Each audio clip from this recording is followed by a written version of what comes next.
textos recreativos. Es el tema que vamos a analizar en el tercer parcial. Estos textos recreativos los vamos a dividir en los textos populares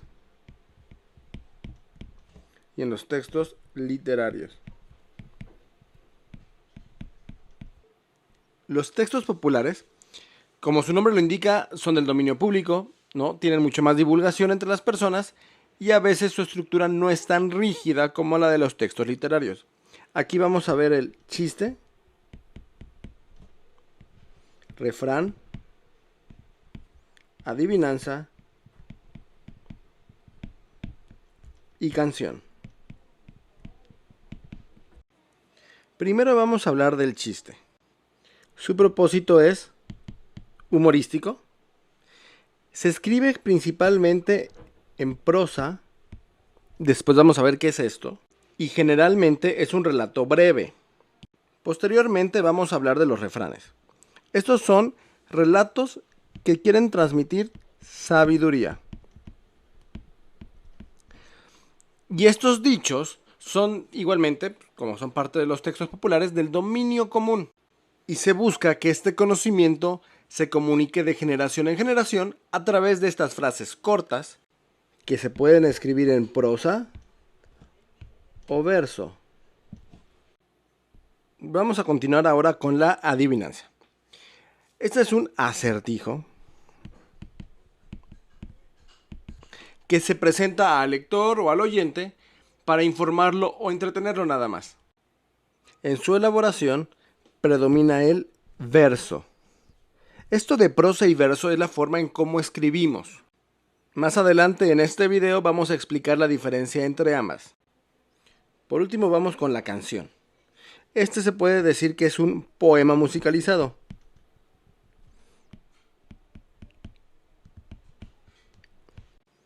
Y por lo tanto la estructura que predomina en la canción es el verso.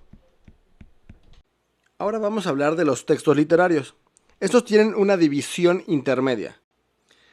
Primero tenemos los narrativos. Después tenemos los líricos. Y por último los dramáticos.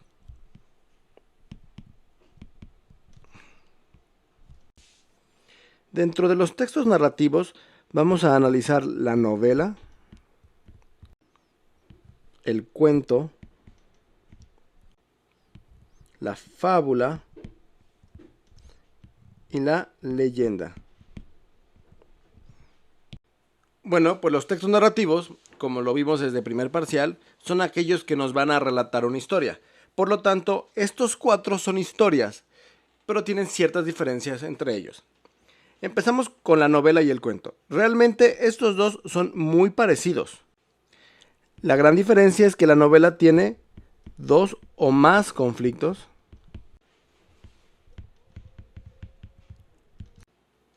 Mientras que el cuento solo tiene un conflicto. Derivado de esta diferencia es que la novela generalmente es mucho más amplia que un cuento, ya que tiene que resolver todos los conflictos, tanto del personaje principal como aquellos de los personajes secundarios. Después seguimos con la fábula. En este relato predomina el uso de animales como personajes principales, pero estas bestias no se comportan como normalmente lo harían, ya que tienen características antropomórficas.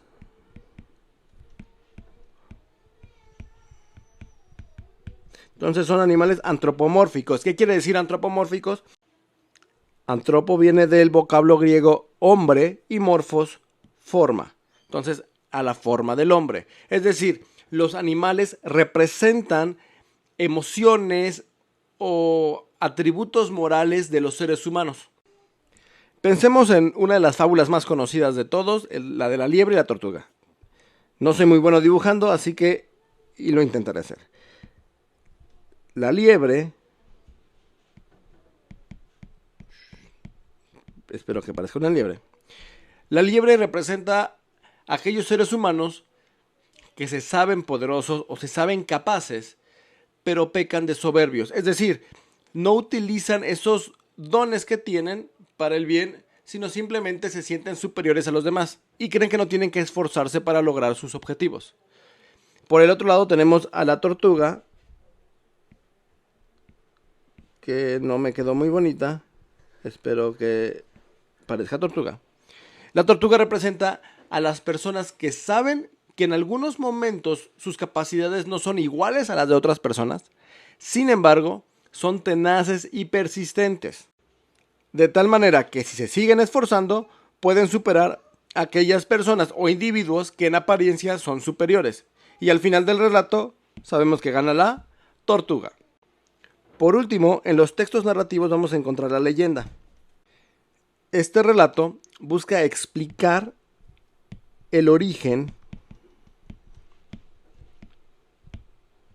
de algún fenómeno natural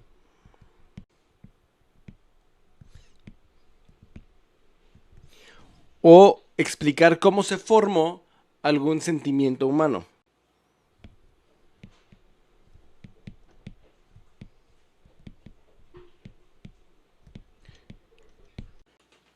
En los textos narrativos va a predominar la forma de escritura en prosa. Esto no quiere decir que no existan versos dentro de ellos. Generalmente pueden existir versos dentro de novelas, cuentos, leyendas o fábulas. Sin embargo, no es la forma predominante, es decir, no es la que se encuentra más a menudo.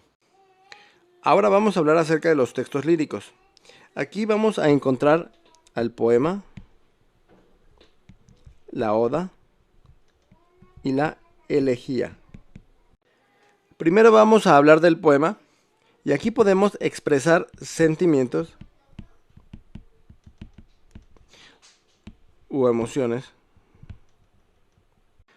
Ahora, si recordamos las clases de primer semestre, vamos a recordar la función poética del lenguaje, donde lo más importante era embellecer las palabras. Es decir, estos sentimientos o emociones que voy a transmitir tienen que ser presentados de formas distintas a las tradicionales. Y por eso vamos a utilizar figuras retóricas. Podemos recordar el parcial anterior cuando hablábamos de algunas de ellas como la metáfora, las hipérboles, los símiles, y estos aparecen mucho dentro de los poemas. Ahora, realmente los tres textos líricos son poemas. La gran diferencia es de qué trata cada uno. El poema tiene una temática general. La oda es un poema que se destina a ser cantado.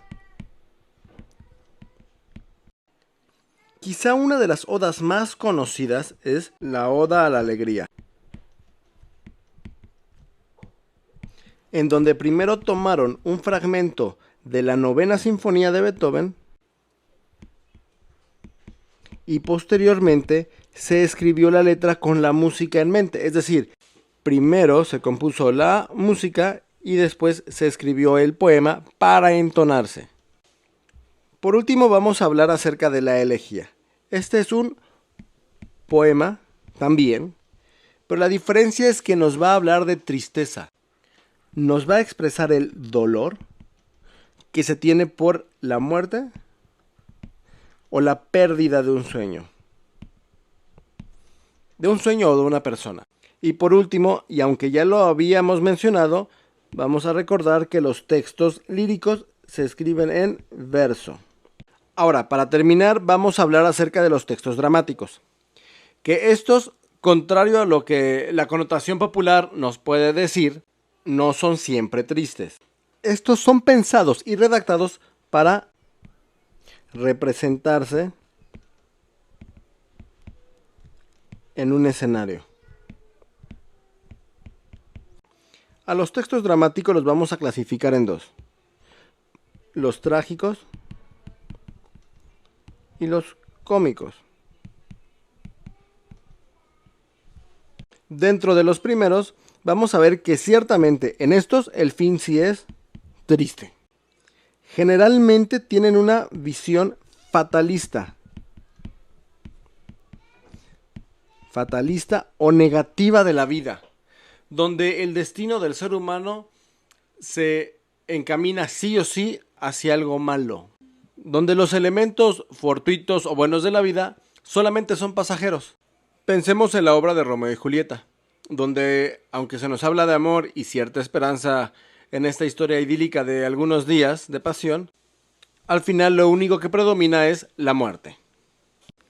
Por otro lado, los textos cómicos o las comedias, claro que tienen un propósito humorístico, en donde, al contrario, en vez de ver una visión fatalista de la vida, se presenta una burla de aspectos humanos como el amor, la codicia, la avaricia o el orgullo. En los textos dramáticos, cómicos o en las comedias, a diferencia de lo que comúnmente entendemos por comedia, el final es completamente distinto a lo que el personaje principal esperaba en un inicio. Aunque en su interior pueden encontrarse algunos poemas o canciones, la forma predominante de escribir estos textos es la prosa. Ahora bien, hemos estado hablando mucho de verso y prosa, pero todavía no explicamos la diferencia. Vamos a verla. Por un lado tenemos la prosa. Esta es la forma más normal de escribir. Nunca contamos cuántas sílabas tienen las palabras ni las líneas. Y realmente lo único que tenemos que hacer es cuidar nuestra puntuación o la ortografía cuando se necesite. Esta forma de escritura la podemos encontrar en la mayoría de los libros y revistas, sobre todo si son de un carácter científico. Otra forma de decirlo es que la prosa es la forma natural en cómo escribimos. Ahora, donde sí me gustaría detenerme es en el verso, ya que esta no es una forma tan natural de escribir y tiene algunas características muy importantes. La primera que vamos a ver es la métrica. Esta es el número de sílabas que tiene cada verso, cada línea del poema. Vamos a ver este ejemplo. El perro veloz corre constante, amenazante, me mira feroz. Tenemos 4 versos en esta estrofa. Vamos a contar las sílabas de cada verso. El perro veloz, 5, corre constante, 5, amenazante, 5, me mira feroz, 5. En este caso, todos los versos son iguales, tienen 5 sílabas. Sin embargo, la métrica no quiere decir que todos los versos van a tener el mismo número de sílabas, pero que sí va a haber un patrón repetitivo y que se puede observar. Es decir, podríamos tener en el primer verso 7, en el segundo 9, en el tercero 9, en el cuarto 7, o 7, 9, 7, 9. Podemos observar un patrón aquí, como también lo podemos observar acá. Después de la métrica, vamos a continuar con el ritmo. El ritmo es la cadencia o la entonación al leer un poema. Hablábamos de que las adivinanzas se escriben en verso y por lo tanto deben de tener ritmo. Pensemos, agua pasa por mi casa, cate de mi corazón. Notamos ahí un patrón de pronunciación, ¿no? Ta ta ta ta ta ta ta ta ta ta ta ta ta ta ta. Esto es el ritmo de los versos y en las canciones lo podemos observar mucho mejor cuando entonamos una melodía. Por último vamos a ver la rima. La rima es el tercer elemento que tiene que contener un verso. Y yo creo que todos entendemos lo que es una rima, pero lo platicamos otra vez. Es un sonido similar en la parte final de 2 o más palabras. Ahora vamos a ver los tipos de rima y los patrones de rima. En los tipos de rima,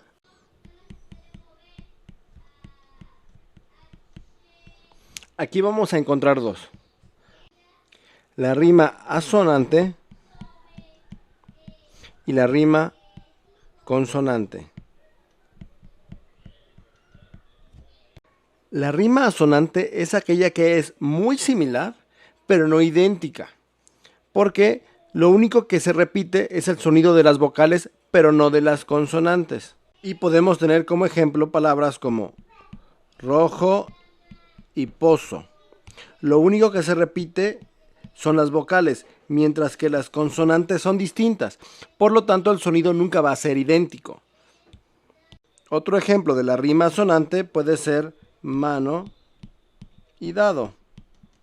Nuevamente vemos cómo solo se repiten las vocales, mientras que las consonantes son distintas. Por otro lado, la rima consonante es aquella en donde tanto las vocales como las consonantes se repiten, y aquí el sonido sí es idéntico. Ejemplo: manto, canto. A-N-T-O, A-N-T-O. El sonido va a ser una rima perfecta o una rima consonante. Ahora vamos con los patrones de rima.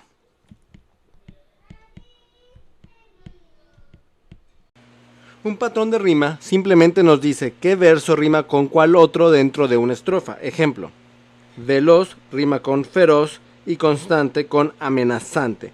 Aquí tenemos que el verso A rima con el verso C y el verso B rima con el verso D. Tenemos una rima AC, B, D.